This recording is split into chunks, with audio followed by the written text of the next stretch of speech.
different stages of that compost. You see a very nice, rich, finished product over there that they actually sifting. So that's similar to the way we sift ours. For those who ask about the sifting process, this is kind of like the mid stage. You see some volunteer plants actually growing out of the compost. But like a cantaloupe. Yeah, some kind of like cantaloupe. Yep. Yeah. So again, that probably wasn't even intentional, but it's definitely a good sign that their compost is nice and fertile. This is kind of like the beginning stage of their compost. You see a lot of leaves, and also they might use some wood mulch with like a lot of fresh veggie scraps. They don't really do a lot of like manure or anything like that that I'm aware of. It's mostly just the browns and the greens, you know what I mean? You see a lot of flies, so like those flies actually, the larvae actually help with the decomposition too. They call it soldier flies, composting. So they actually source a lot of different veggie scraps or food scraps and kitchen waste from different restaurants and juiceries and places like that from around the city, and bring it here to kind of produce compost on a mass scale. So, with plastic and trash, how do they manage that? That's a great question. You talking like in terms of like the food scraps that they get? Yeah, like when they're sourcing it, I know not everybody's like, oh, well, let me throw this piece of plastic away. Yeah. You know, just two plastic cups won't hurt, and you know, if you got 4 or 5 people that do that. You know? Right. Yeah, I'm not sure exactly how they manage it, but you know, if I was doing it, I would try to hit it on the front end and just really having that conversation with whoever I'm sourcing it from. Like, look, this is what goes in the bucket. This is what doesn't, you know what I mean? And really just holding them accountable to that. Because to your point, a little bit, might not be too problematic, but if it's a lot, then, it definitely degrades your compost and throws off the whole operation. So, yeah, I would definitely try to make that real connection with whoever I have those relationships with. That's really what all this is relationship, you know what I mean? A little pollinated area right here.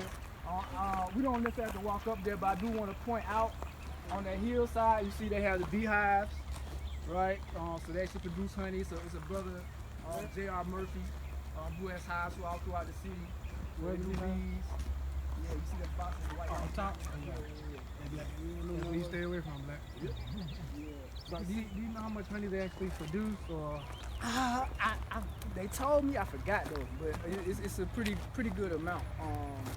And like I said, the brother who runs these hives, he actually has hives all throughout the city. So he himself produces a good little bit, but here on this site, I'm really not quite sure. But I think one hive can produce like 100 pounds of honey a year, or something like that. Yeah, it depends on how many boxes.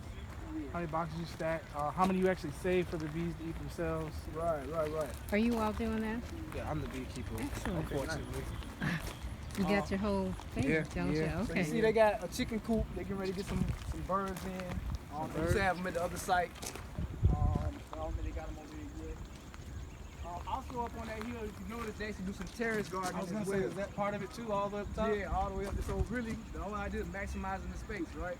If you pay attention, it's actually would be considered a flood zone, right? So even the bed, you see, because the hills are slightly elevated, so that if a heavy rain happens, everything doesn't get flooded out. Yeah, I can from the hill down. Right. You can always see how the water's gonna go. You know what I mean? So definitely being mindful of the topography of your spaces is very important. I feel like they've made a really good use of this space here. Got a nice little social recreational space. Kind of like in between production. This thing right here, what is it? Behind the bamboo tree? Yeah, what is that? I don't know. It wasn't even here the last time I came. You can look them. Okay, it looks like a drain, right? So we just talked about the water, right? So it looks like maybe they just installed this as a way to mitigate some of the flooding, right? So that's good. A little mini retention pond almost. So they got plenty of, anybody know what kind of trees these are? Persimmons, yeah. Right around persimmon season, so you see them real ripe ones, that's the ones you want. So even that one not quite ready yet, but they coming. You want them when they're what? When they like real soft, you know what I mean? When they ripe. Yeah. So I'm on like a fig. Probably not that soft, but yeah. The riper the better, because when they're not ripe, it's not good on your tongue. What do it remind you of? Like orange, apple? Kind of like, maybe like a mix of You don't apple want and- Like an astringent or Yeah, if they're acidic? not right Uh-huh. and you bite into Yeah. it, your whole mouth will Go numb, swell up. contract. Okay. Yeah. We're gonna kind of just quickly walk to this side, and then we're gonna load back up That so we can get to our next site. But definitely, once y'all are aware of these sites, y'all can come back and visit.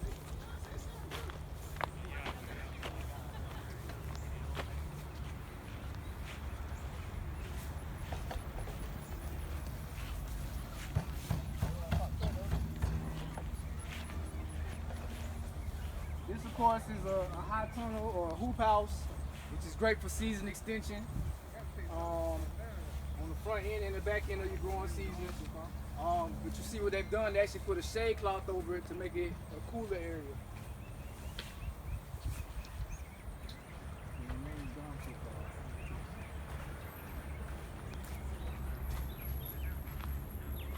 Y'all using the high tunnels or hoop houses in Birmingham? Yeah, some of the sites have them. Okay. I'm thinking y'all probably like similar planter zone as us. What's our planter zone? You know? I think it's 6 or something. Oh, y'all look good. Higher than us.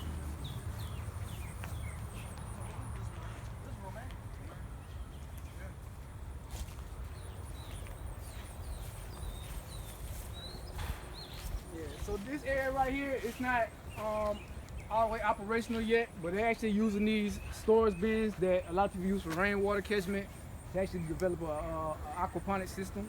So that'll be inside of here. You kind of peek in and see some of the infrastructure.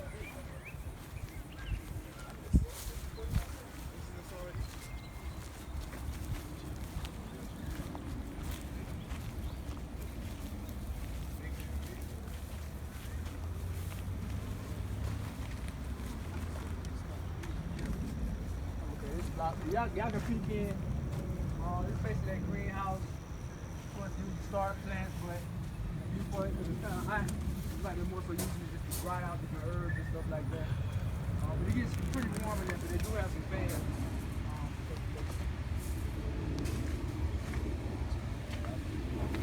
This area is for like children. They do education programs for children, summer camp, in camp, so on and so forth. Kind of like the children area right here.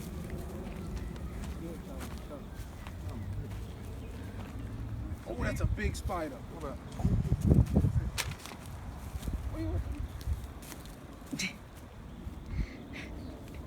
So these are similar to the mounds that I was talking about in Habesha Gardens. And again, you can kind of see it over here, right? Decomposition. Don't tell me. Okay, got a look. The haggle mound. Hugel mounds. Hugel mounds. Or if you just want to say native plantain mound or indigenous plantain mound or plantain mound or whatever. That sounds easy. I say hugel is the German term, but you know it came from Africa, right?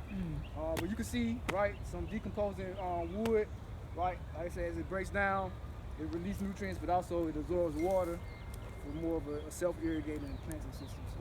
I'm sorry, for this mound technique, are you saying just partially decomposted compost or just anything and then? Yeah, so the bottom layer is normally like rotten stumps, you know what I mean? Like even this one, it's still pretty firm, you know what I mean? It could be a little more decomposed, but it'll break down either way.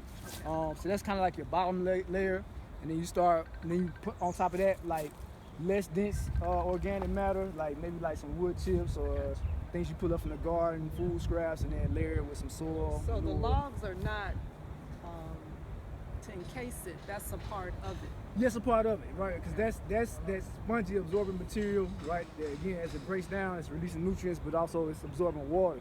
So as the plant's roots grow, right, they can tap into that and they can kind of self-irrigate. It can pull the retained moisture from the mound itself. So that's the idea behind that. But yeah, we can go ahead and load up. I know it's probably a lot more we could.